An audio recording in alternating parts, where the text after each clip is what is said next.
Hello, hi there, Virgos. I do hope that you're all gorgeous and well. Sorry, I just got distracted by the story that my spirit guides were letting me know about your month, and I was getting so distracted because it's based on one of my favourite programs. Well, not anymore because it's ended, but one of my favourite programs. I was trying to make sense of it, but we'll get to that in a minute. So my name is Bella, and most people know me as Bella the Secret Psychic, and this is your monthly love horoscope for June 2019. I'm here to help you try to navigate through what's to come, what challenges there are, or what energy is flowing in that month for you to be mindful of, good or bad or indifferent.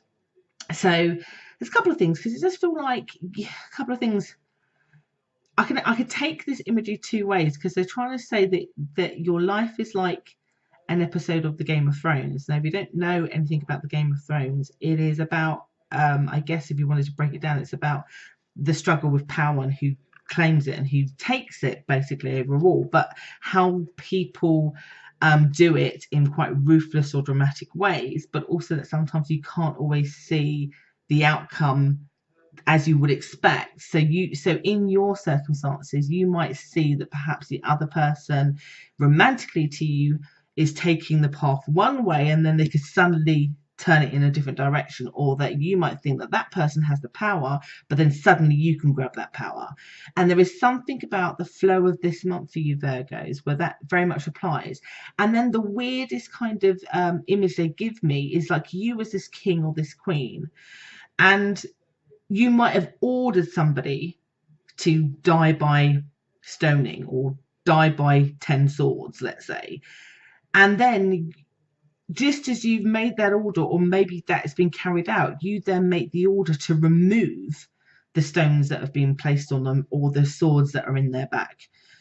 It's almost like you are being shown the power to do good and to get bad this month, that you have more control and power than you think, and that you have to use it wisely and not dramatically. But also with the same token, there is this power struggle with you and another person, where one minute you have it, you definitely seem to have it at the beginning of the month, and at least for the first 2 weeks, but that could switch around quite quickly as the other person battles you for power and control in the connection that you have, and somehow you needing to be aware of that, but also that it does feel dramatic. Like, I don't know, like there's a part of me, Virgos, and I've never had to say this to you before. So sorry I have to, but I have to give you what my guides have given me. It just feels like you guys need to be really aware of whether the control that you inflict or you allow the other person to inflict on you, whether it's healthy or not. Because for those of you who've seen Game of Thrones and you know what I'm talking about, the power struggle and what happens is not healthy. What happens in it, and so there is this element of be aware that power can create monsters.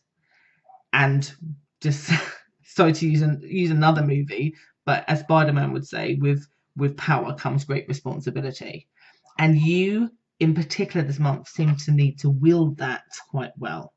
You cannot coerce, you cannot manipulate, you cannot do anything drastic to try to get what you want out of a connection, and nor should you allow the other person to do that to you.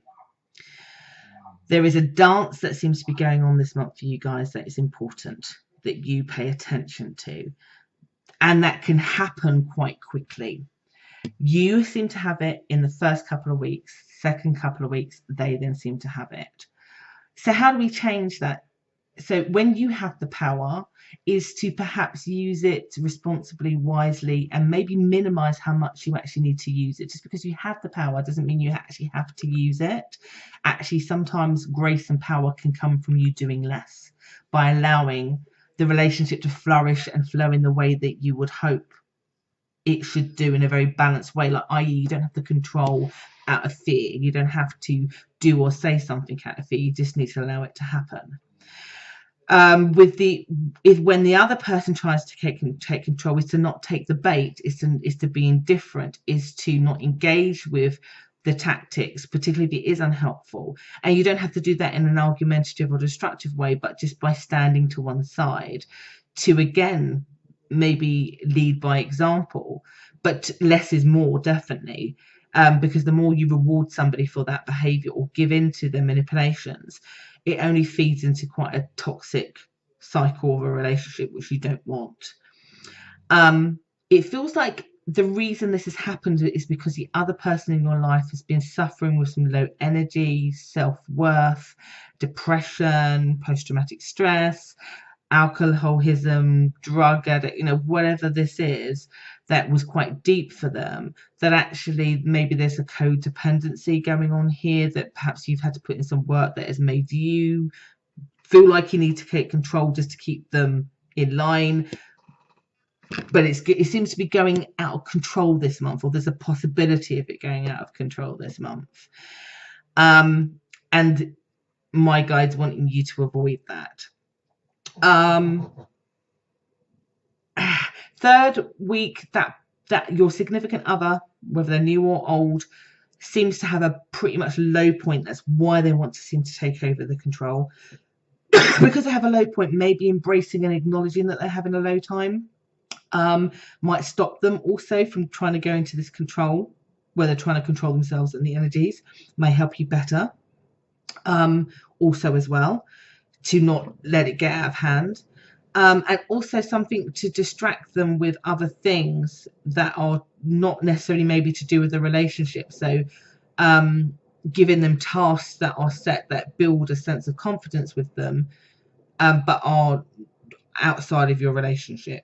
Like, I don't know, it feels a little bit of a mentally tough one, only in the sense that in order to keep calm and balance and no, swords in people's backs and this overall toxicity of control that keeps getting thrown like a basketball back and forth between the pair of you, that it does take a lot of mental objectivity, and then resulting in how you behave to minimize the impact.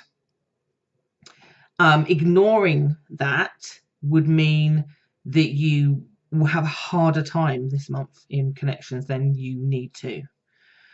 This feels like, I don't know, like clearing and making sure that this energy is gone, so that things can be much more successful with you and that person. It's a hard one because I'm trying very, very much to help you kind of solve it, and I think I've given you some clues, but the best advice that I can give you is beware that there's a power struggle, beware that the decisions because of that could be quite dramatic. Try not to take the bait with it being too dramatic, where you then become too reactive and then try to take the control, and vice versa. And to do perhaps the counterintuitive in order to see you pass through this kind of toxic bubble of a storm more successfully. Sorry, Virgos. I don't think this is necessarily as negative as it perhaps is coming out. It's just maybe messy, and there is a way through this, and it is about how this codependency and this battle for power, because of the details of your relationship, particularly with the other person having some issues, as to why you've got to this point. And there is probably a need for you to start acting different if you want different to happen. I hope that makes sense. So sorry, Virgos, that was a little bit deep for this month, but it is what it is, and I really hope that that's helped you. Take care.